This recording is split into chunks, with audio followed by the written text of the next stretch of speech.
அஸ்ஸலாமு அலைக்கும் வரஹ்மத்துல்லாஹி வரகாத்துஹு. இப்போது நம்ம மெஹராஜுடைய நாட்கள்ல இருக்கிறோம். இந்த வருடம் மெஹராஜுடைய நாள்ல நடந்த ஒரு பேரதிசயத்தை தான் இதுல பார்க்க போறோம். மெஹராஜுடைய இரவு அப்படின்னாவே உங்களுக்கு தெரியும், அது விண்ணுலக பயணத்தை பத்தி குறிக்கக்கூடிய ஒரு இரவு. மண்ணுலகத்திலிருந்து நபி அவர்கள் விண்ணுலகத்துக்கு பயணம் சென்றாங்க. அது எப்படி அப்ப செல்ல முடியும் 1400 வருடத்துக்கு முன்னாடின்னு கேட்டீங்கன்னா, அதற்கு நபி அவர்களே சொன்னாங்க, நான் புராக் என்னும் வாகனத்துல சென்றேன், அது ஒரு குதிரை அப்படின்னு சொன்னாங்க. அப்ப அந்த குதிரையை கொண்டு அவர்கள் மண்ணுலகத்திலிருந்து விண்ணுலகத்துக்கு பயணம் சென்றாங்க. அந்த நிகழ்வு நடந்த இந்த நாட்கள்ல இப்போது அங்க இருந்த மக்காவுல இருந்த மனிதர்கள் என்ன பண்ணிருக்காங்க, இரவு நேரத்துல இந்த புராக் வாகனத்தை கண்டிருக்காங்க. அது இப்போது வைரலாக போய்கொண்டிருக்கு. அந்த தகவலை தான் நம்ம இதுல பார்க்க போறோம். இதுல நிறைய படிப்பினி நமக்கு இருக்குது. முதல்ல இது மெஹராஜ் இரவை பற்றிய விஷயம் அப்படிங்கறதுனாலையும் மெஹராஜுடைய நாள்ல தான் நாமளும் இருந்துட்டு இருக்கோம். அல்லாஹுடைய தூதர் ஒவ்வொரு நாளுக்கும் ஒரு சிறப்பையும் சொல்லியிருக்காங்க, அதற்கான வரலாற்றையும் நமக்கு சொல்லி கொடுத்திருக்காங்க. அதனால அந்த நாள்ல இருக்கும்போது அங்க என்ன நடந்துச்சு அப்படிங்கறதை சற்று நினைவுபடுத்தி கொண்டு நம்ம அப்படியே அந்த செய்திக்குள்ள போலாம். முதல்ல இந்த மெஹராஜ் அப்படின்னு சொல்றதே பாத்தீங்கன்னா, அதுக்கு முன்னாடி யாருக்கும் நடக்கல, அதுக்கு பின்னாடியும் யாருக்கும் நடக்கல. நபி ஸல்லல்லாஹு அலைஹி வஸல்லம் அவர்களுக்கு மட்டும்தான் நடந்துச்சு. இது நடக்கும் போது பாத்தீங்கன்னா, நபி ஸல்லல்லாஹு அலைஹி வஸல்லம் அவர்கள் காபத்துல்லா கிட்ட உறங்கி கொண்டு இருக்கிறாங்க. உடனே ஜிப்ரீல் அலைஹிஸ்ஸலாம் அவர்கள் நபி அவர்களை எழுப்பி அவர்களுடைய இதயத்தை பிளந்து உள்ள இருக்கக்கூடிய கல்பை எடுத்து ஜம்ஜம் தண்ணீர்ல கழுகி அதை மறுபடியும் பொருத்திட்டு அவங்கள என்ன பண்றாங்க, பயணத்துக்கு கூட்டிட்டு போறாங்க.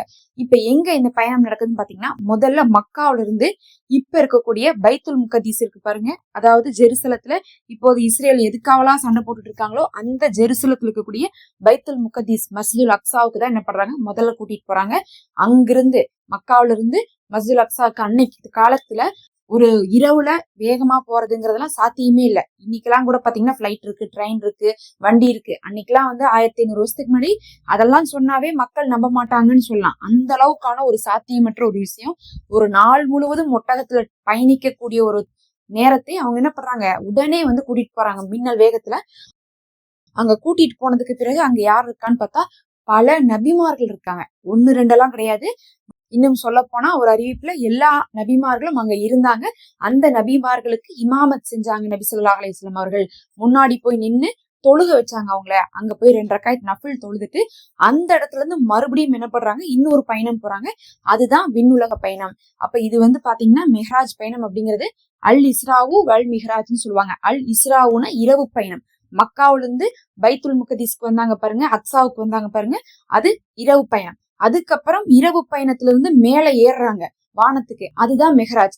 மெஹராஜ்னாவே மேல ஏறுதல்னு அர்த்தம். அதனாலதான் இது அல் இஸ்ராவு வல் மிஹ்ராஜ் அப்படின்னு சொல்லுவாங்க.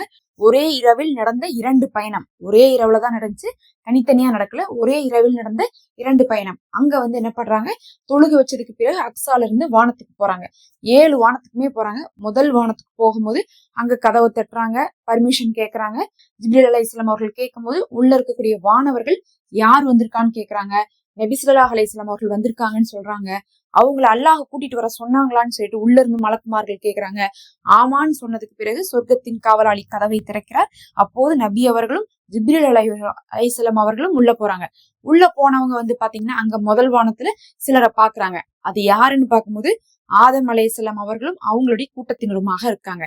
ஒரு பக்கம் இருக்கிறவங்க நன்மை செய்தவர்களாக சந்தோஷமா இருக்காங்க, ஒரு பக்கம் இருக்கிறவங்க தீமை செய்தவர்களாக அழுது கொண்டு இருக்காங்க.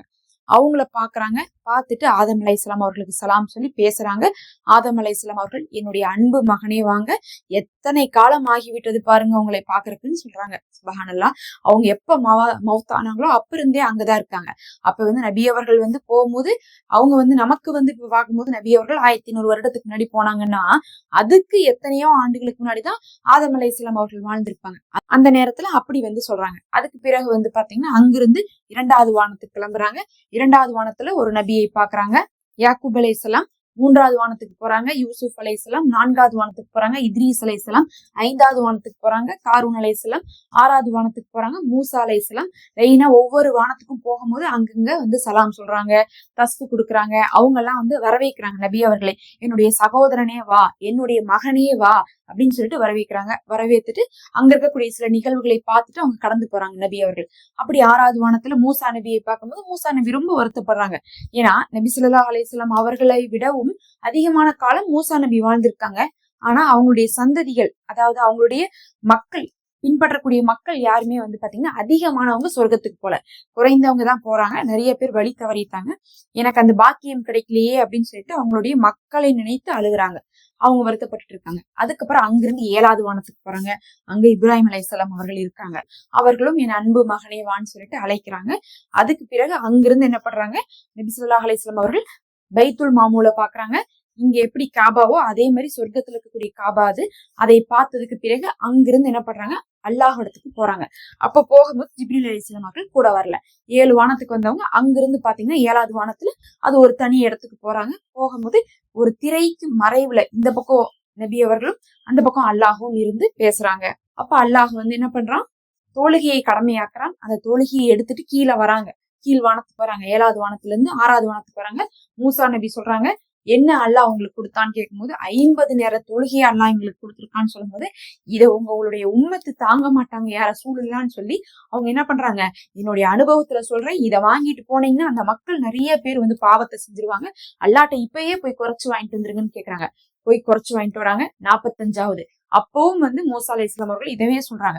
அப்படியே திரும்ப திரும்ப போகும்போது கடைசியா 5வது அந்த 5ஐயும் குறைக்க மூசா நபி சொன்ன போது நபி அவர்கள் வந்து குறைக்கவில்லை. இதை கூட செய்ய மாட்டாங்களா, இன்னும் இதை கூட குறைச்சு கேட்கறதுக்கு எனக்கு வெக்கமா இருக்குன்னு சொல்லிட்டு நபி அவர்கள் கீழே வராங்க. அதுக்கப்புறம் அந்த பயணம் முடியுது. கண்ணை திறந்து பாக்குறாங்க. அங்க வந்து உம்மு யானி அப்படின்னு சொல்லக்கூடிய அவங்களுடைய உறவினர் வீடு இருக்குது. அங்கதான் வந்து அந்த சமயத்துல அவங்க தங்கிட்டு இருந்தாங்க. அந்த இடத்துல மறுபடியும் மீண்டும் இருக்கிறாங்க. அந்த படுக்கையிலேயே இருக்காங்க. காலையில எந்திரிச்சு இந்த நிகழ்வுகளை உம்முயானிட்ட சொல்றாங்க. உம்முயானி வந்து இதை யார்ட்டையும் சொல்லாதீங்க, மக்கள் நம்ப மாட்டாங்கன்னு சொல்றாங்க. ஆனா இது என்னுடைய கடமை, ஒரு நபியாக இதை நான் எத்தி வைக்கிறேன்னு சொல்லிட்டு மக்களுக்கு சொல்றாங்க. நிறைய பேர் வந்து புரியவே இல்லை, அவங்களுக்கு பிரமிச்சு போறாங்க. ஏன்னா இன்னைக்காவது வந்து நிலவுக்கு போறாங்க, வேற சேட்டலைட் எல்லாம் வந்து அனுப்பிச்சு விடுறாங்க, என்னென்னமோ பண்ணிட்டு இருக்காங்க. இன்னைக்கெல்லாம் ஸ்பேஸ் விஷயம்லாம் நிறைய வளர்ந்துருக்கு. ஆனா அன்னைக்கெல்லாம் ஒண்ணுமே கிடையாது.